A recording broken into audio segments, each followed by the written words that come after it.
சிலை கடத்தல் வழக்குகளை சிபிஐக்கு மாற்ற கோரி அனுப்பியிருந்த அந்த கோரிக்கை மனுவை மத்திய அரசு திருப்பி அனுப்பியிருக்கிறது. தலைமை செயலாளருக்கு அனுப்பியிருக்கக்கூடிய அந்த செய்தியில் இது தொடர்பான முக்கிய ஆவணங்கள் எதுவும் இடம்பெறவில்லை என்றும், முக்கிய ஆவணங்களை அனுப்பும் பட்சத்தில் பரிசீலிக்க தயார் என்றும் மத்திய அரசு சார்பில் தெரிவிக்கப்பட்டிருக்கிறது. இது தொடர்பான கூடுதல் விவரங்களை எமது டெல்லி சிறப்பு செய்தியாளர் அரவிந்த் வழங்க கேட்கலாம். வணக்கம் அரவிந்த், சொல்லுங்க இந்த விவகாரம் தொடர்பான முதற்கட்ட தகவல்கள். அரவிந்த், தமிழகத்தில் உள்ள சிலை கடத்தல் வழக்குகள் முழுவதையுமே சிபிஐ விசாரணைக்கு உத்தரவிட்டு தமிழக அரசானது கடந்த ஆகஸ்ட் 1 ஒரு அரசாணை வெளியிட்டிருந்தது. இந்த அரசாணையை மத்திய அரசுக்கு அதே ஆகஸ்ட் 1 தமிழக அரசு அனுப்பி வைத்திருந்தது. குறிப்பாக சிபிஐ விசாரணைக்கு ஏதேனும் ஒரு வழக்கிலே மாநில அரசு வசம் இருக்கும் ஏதேனும் ஒரு வழக்கை சிபிஐ விசாரணைக்கு உத்தரவிட வேண்டும் எனில் அந்த மாநில அரசு department of personnel and training எனப்படும் மத்திய அரசின் ஒரு அமைச்சகத்துக்கு அனுப்ப வேண்டும்.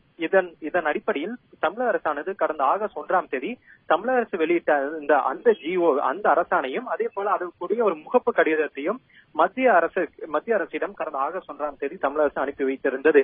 இந்த கோரிக்கையை பரிசீலித்த மத்திய அரசானது, அதாவது தமிழக அரசின் இந்த கடிதத்தை பரிசீலித்த மத்திய அந்த அமைச்சகமானது இந்த விவகாரம் தொடர்பான முக்கிய ஆவணங்கள் எதுவும் இந்த கோரிக்கை மனுவுடன் இணைக்கப்படவில்லை. குறிப்பாக இந்த சிலை கடத்தல் தடுப்பு வழக்குகள் தொடர்பாக தமிழகத்தில் தற்போது வரை பதிவு செய்யப்பட்டிருக்கும் எந்த ஒரு எஃப்ஐஆருமே, எந்த ஒரு முதல் தகவல் அறிக்கை, அதாவது எந்த ஒரு எஃப்ஐஆரையுமே தமிழக அரசு இந்த கோரிக்கை மனுவுடன் இணைக்கப்படவில்லை. அதே போல இந்த வழக்கு தொடர்பான எந்த ஒரு முக்கியமான ஆவணத்தையும் இணைக்கப்படவில்லை. குறிப்பாக வெறும் தமிழக அரசின் அந்த அரசாணையை மட்டுமே மத்திய அரசுக்கு தமிழக அரசு அனுப்பி வைத்திருப்பதாகும். எனவே அந்த வழக்கின் முக்கிய ஆவணங்கள் முழுவதுமாகவும் அதே போல எஃப்ஐஆரையும் இந்த வழக்கின் முதல் தகவல் அறிக்கையை முழுவதுமே அனுப்பி வைத்தால் மட்டுமே இந்த விவகாரம் தொடர்பாக தங்களால் அடுத்த கட்ட முடிவு எடுக்க முடியும். எனவே உங்களுடைய அந்த கோரிக்கை மனுவை நாங்கள் மீண்டும் உங்கள் வசமே அனுப்புகிறோம். இந்த விவகாரம் தொடர்பாக அனைத்து முதல் தகவல் அறிக்கையும் அதே போல அனைத்து முக்கிய ஆவணங்களையும் நீங்கள் மீண்டும் எங்களுக்கு அனுப்பும் பட்சத்தில் அதனை நாங்கள் பரிசீலிக்க தயார் என கூறி தமிழகத்தின் தலைமை செயலாளருக்கு மத்திய அரசானது கடிதம் ஒன்றை அனுப்பியிருக்கிறது. இதற்கிடையில்தான் ஏதாவது சென்னை உயர்நீதிமன்றமானது இந்த விவகாரத்தில் ஒரு இடைக்கால தடையும் விதித்திருக்கிறது. அரவிந்த், இந்த வழக்கு உயர்நீதிமன்றத்தில் நடைபெற்றுக் கொண்டிருக்கும் இந்த சூழ்நிலையில் மத்திய அரசின் இந்த ஒப்புதல் எவ்வளவு முக்கியத்துவம் பெறுகிறது? மேலும் மத்திய அரசு வேறு ஏதேனும் விஷயங்களை இந்த கடிதத்தில் குறிப்பிட்டிருக்கிறதா? கூடுதல் விவரங்கள் அரவிந்த்.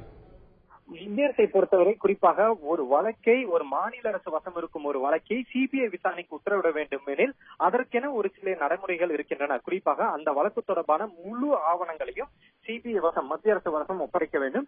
அதே போல அந்த வழக்கின் எஃப்ஐஆர்கள், அதாவது முதல் தகவல் அறிக்கையும் இது தற்போது வரை யாராவது கைது செய்யப்பட்டிருக்கிறார்களா, அவர்களுடைய வாக்குமூலங்கள் என முழுவதுமாகவே அந்த கேஸ் டைரி எனப்படும் அந்த விவகாரம் தொடர்பான முழு தகவலையுமே மத்திய அரசு வடம் ஒப்படைக்க வேண்டும், மத்திய அரசு வசம் ஒப்படைக்க வேண்டும்.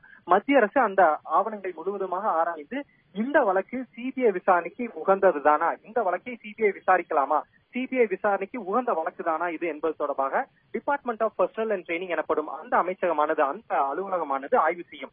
ஆனால் தமிழக அரசு இந்த விவகாரம் தொடர்பாக வெறும் அந்த அரசாணையை மட்டுமே அனுப்பி இருக்கிறது. இந்த வழக்கு தொடர்பான எந்த ஒரு ஆவணத்தையும், கூடுதல் ஆவணங்கள், வழக்கின் முதல் தகவல் அறிக்கை அதே போல கூடுதல் ஆவணங்களை அனுப்பாத காரணத்தினால் மத்திய அரசு இந்த வழக்கை சிபிஐ விசாரணைக்கு ஒப்படைக்கலாமா, அதுக்கு உகந்த வழக்குதானா என்பது தொடர்பாக எந்த ஒரு முடிவும் எடுக்க முடியவில்லை.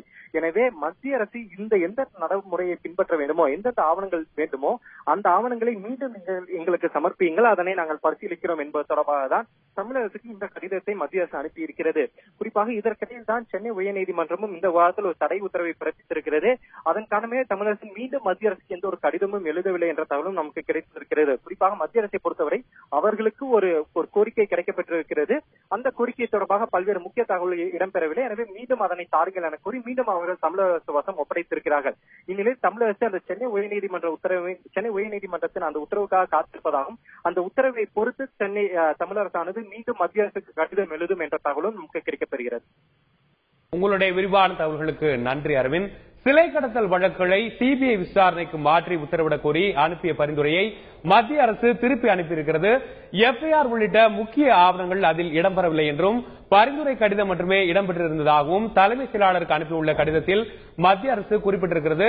மேலும் முக்கிய ஆவணங்களை அனுப்பும் பட்சத்தில் பரிசீலிக்க தயார் எனவும் மத்திய அரசு தெரிவித்திருக்கிறது. இது தொடர்பான கூடுதல் விவரங்களை எமது டெல்லி சிறப்பு செய்தியாளர் அரவிந்த் வழங்க கேட்டோம்.